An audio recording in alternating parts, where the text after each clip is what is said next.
Governors come in all shapes and sizes, and different individuals will bring differing skills to the governing body. We've never been short of helpers before, have we? Like loads of people. I felt I wanted to become a parent governor because I felt very passionate about the school, and I felt, that I was fed up with people walking over ordinary people like myself. I'm enjoying it. I think there's a whole lot of new things that I'm learning, and it's just really nice to see the children grow and see how they learn. It's not all about the governing side of it, if you like. There's other elements to it. Come on, that's it, good!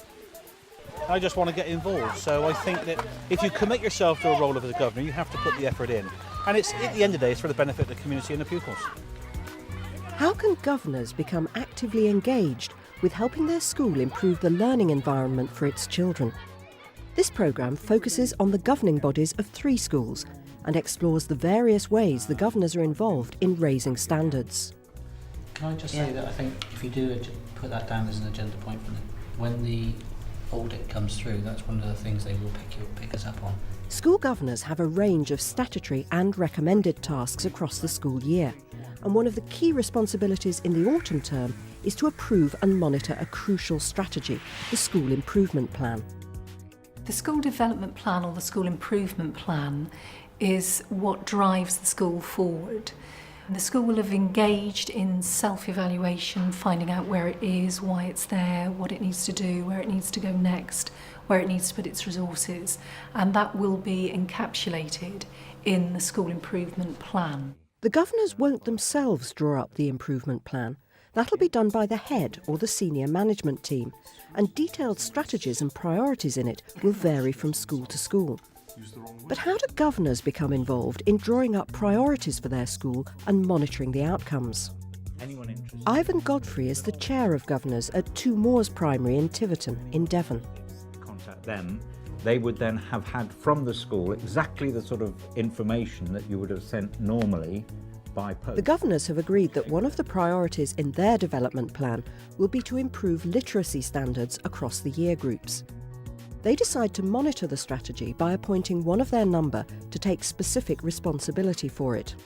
The thing about having whether a literacy governor or a numeracy governor or a PE governor or whatever, it's just actually getting them involved in what's happening at the school, so that when I explain to not just the curriculum committee but the governors as a whole what's happening, I've got somebody else can say, yeah, I saw that. Fiona Cridland is a relatively new governor, but with 2 children in the school, she's especially interested in literacy standards, and she'll do the monitoring. Well, I think you've pretty much got a person covering each committee, if you see what I mean, haven't you? I think that this year I've sort of started helping with reading with the little ones, just to get a good idea of what levels throughout the school they're supposed to be at. It's obviously a learning experience for me. And I need to talk to another teacher who I believe is dealing with handwriting in particular, because very often, particularly with boys, they have problems with handwriting. I mentioned earlier. Really, from my own point of view, it's just a case of trying to get to know what sort of the teachers are doing to try and improve the level here at the school. And as I've got 2 children here, it's an area which I'm quite interested in, so I said I didn't mind doing that. And this has been great to come in and see how we can try and improve and get the kids enthusiastic. The governors discussed a number of ways in which literacy levels might be improved. The head suggested the school employ a writer in residence, and although the idea had cost implications, the governors supported it. Lucy Llewellyn is developing pupils' skills in storytelling. So, which object did you write about? Okay? Roy came with this idea. It was clear we had the money available, and this was far too good an opportunity to miss out through sheer protocol, and we went very much along with it because it's part and parcel of the school development plan. We wish to continue the improvement in writing work, in communication work, particularly with the boys, because this is a national problem. One of her children was involved last week in writing some stories with Lucy Llewellyn, for example. And Fiona was telling me how she's going back home and wanting to write lots of stories and things back home. She's seeing it from not only what she sees in school with other children, but also can relate it to, as a parent governor, as to what she's seeing in her own home.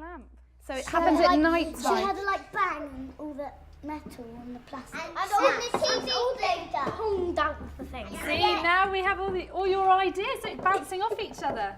Fantastic. Did you all enjoy when you read your stories out in assembly? Yeah. It was embarrassing. Yeah. We want to make children become writers rather than to turn around and say, I can't write, I can't write. Because when they say that I can't write, it means they actually can't write down, or they're not very good at holding the pencil, or they can't spell it. Doesn't mean to say they don't know about a story.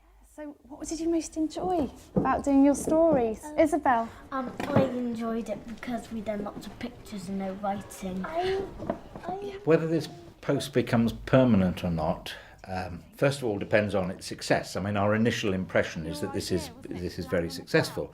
It depends on the availability of other Lucys out there who would be prepared to come and do it. I certainly think it is something that we would want to be looking to continue in some form or another. That is to say, to give added support to the staff to be able to help with this particular aspect of children's development, and this is something that we will be discussing as the year progresses. Local development plans will always vary with the circumstances of the school. Jackie Ball is a relatively new chair of governors at Gay Elms, a primary school in an education action zone in the heart of one of Bristol's post-war housing estates. And it frightened me really to join the governing body because you don't know what the governing body does. There's this group of people who make decisions about schools. Ordinary parents haven't got a clue they even exist until you actually go there. Jackie became a governor in 1999, shortly after the school had been put into special measures. Ofsted identified poor punctuality and attendance as particular weaknesses, and the governors helped the new head work out a strategy to raise standards of these underachieving groups. It is crucial that governors feel they have a role in the school improvement plan. In some respects, governors have a monitoring role. In some respect, their role is just to look at each stage of the development as outlined in the plan and say, are we doing it? Do we have the finance to do it? To ask the right questions. Are staff getting enough non-contact time in order to be able to facilitate all the ideas and strategies in this plan? As well as being a governor, Jackie is a working mother of 3 children and was well placed to identify one solution to the problem of attendance and punctuality, a breakfast club. The idea became adopted as a strategy to implement the school development plan. Jackie helps out most mornings, but her role as chair of governors is to monitor the success of the club, and time will tell whether full stomachs will help raise standards at Gay Elms. It's a group of parents who come in on a voluntary basis, Tuesday to Friday, serve breakfast and then clear up afterwards, and make sure there's something for the children to do as an activity every day. Oh dear. There you go. The attendance data in the school and punctuality was actually very, very poor. And also because at this school we have a slightly later dinner time. For children who weren't able to, for whatever reason, have breakfast at home, we recognised that they were actually very hungry. And hungry children do not learn well. And the behaviour of hungry children is also that they are more likely to behave in an inappropriate way. So Breakfast Club came about as a way of offering children a breakfast in school, because we all know from research that a lot of children don't eat breakfast at home. Breakfast Club is funded by Feed the Children. We've found running Breakfast Club has improved our attendance and our lateness has gone down. We started off with about 10-15 children, and some mornings now we're up to 40 children. Right, morning. I feel, from a chair of governors point of view, it's helped to improve their SATs results, and just getting them into school on time has made such a big difference. First, second, third price, and every child gets a bag of Milky Way stars. I need that view from outside, because I do feel sometimes education can be a bit insular. I've been teaching far too long, and education can be that kind of place where you get so caught up in your own little world, where it's all quite easy sometimes. You need the big picture.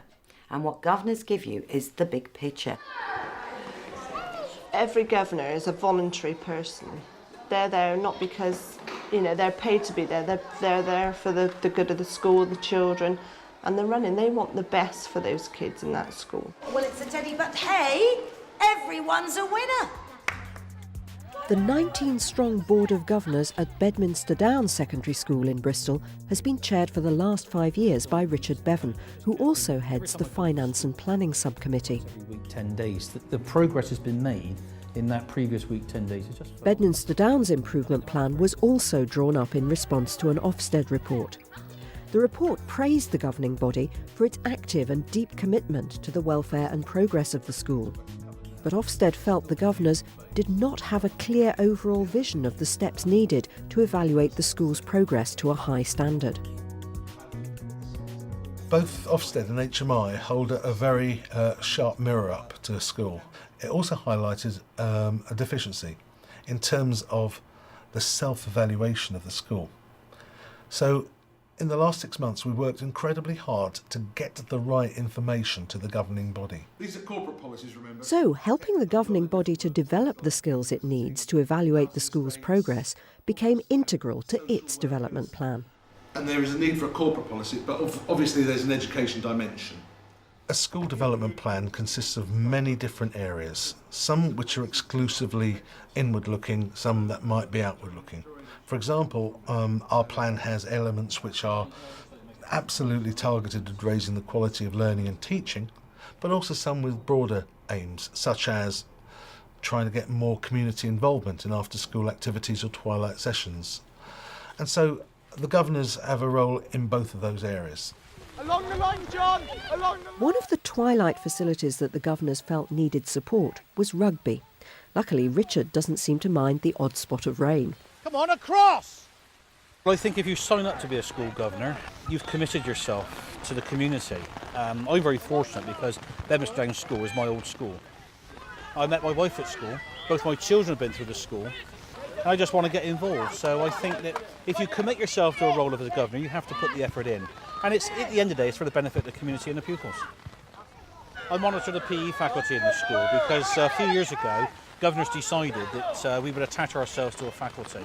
And I've always been a very sporty person, an ex-rugby player, and I'd like to think I can give the faculty something as well. Go on, run it! Good tackle! Richard Bevan's practical support for the school is evident. But how does he think the governing body has addressed the Ofsted criticisms? And how is the action plan for the governors themselves working out?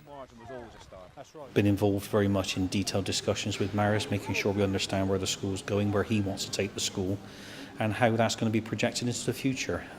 We had a better understanding now. We had an HMI inspector in, an ex-inspector, and to give us some tuition on exactly what HMI expects and Ofsted expect.